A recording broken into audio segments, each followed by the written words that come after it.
Hello, how's it going everyone?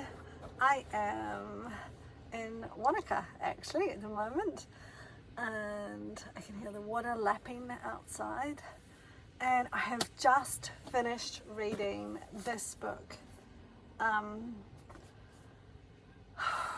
about Joan of Arc, and written by Mark Twain. I don't know if any of you know that Mark Twain spent the longest time on any book he ever wrote, years and years, I think it was 13 to 15 years or something, researching his book that he wrote about Joan of Arc.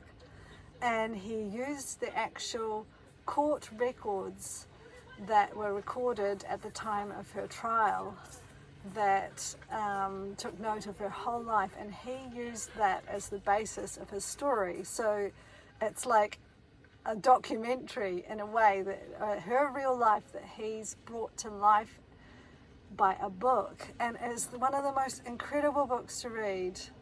Oh my God. And I don't know if any of you know the story of Joan of Arc. Jeanne d'Arc, French. She was the most incredible person.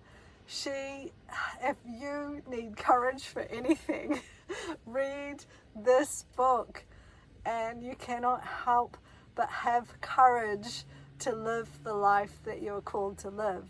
So she was 17 years old when she listened to these voices. It was God and some saints that talked to her, but God that spoke to her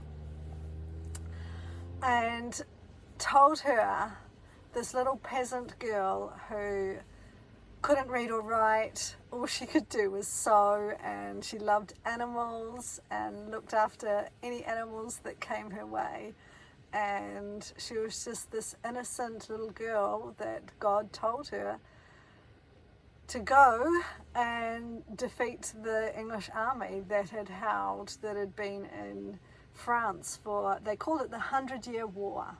So France had been dominated by the English and invaded by them, so they lived in France for 100 years, and this little girl, this 17-year-old girl, got entrusted to actually save France. And she listened to the voices that told her to go to the local guy, like the local, what would you call that, knight or whatever, and ask for men-at-arms to go to request an audience with the prince, the French prince, who should have been the French king, but he was not, because the English were ruling France. And the story is incredible, and the miracles that she did and the life she lived. And she actually went to war. She didn't know anything about war. She couldn't even ride a horse.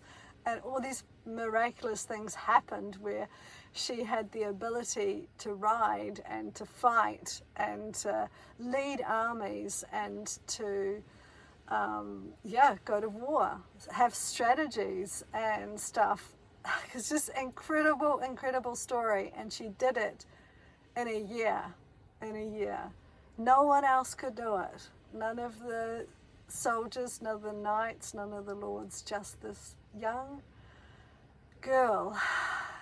And then she was there for the crowning of the prince to become the King of France.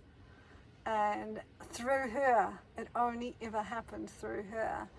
And then they turned around and betrayed her.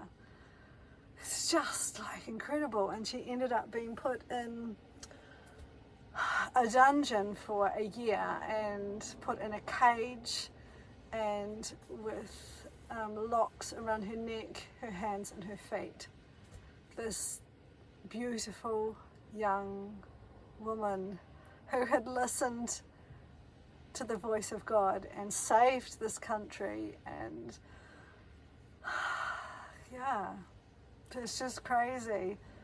And yet, even to the end, when they burnt her to death on a stake, she remained true. She remained true to herself and true to everything that she did. And it was an incredible story.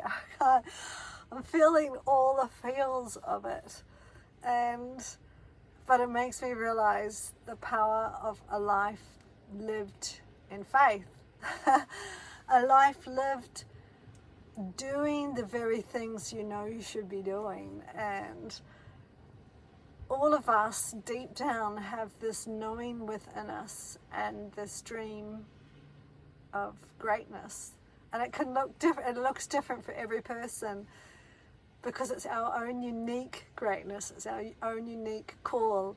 And I think now more than ever, with everything that's happening in the world, we need to stand up and listen to the uniqueness of our being and be true to ourselves and not be pushed along by opinions of others and what is truth for the moment and what is right for the moment, and then it quickly changes in the next moment. We need to go down deep and listen and find what is true to us and live a courageous life. So I highly encourage all of you to give this book a go. Yeah. Joan of Arc. Personal Recollections of Joan of Arc by Mark Twain. It's an incredible, incredible story. So, yeah. Here's the end of my book review. Yeah. Wow.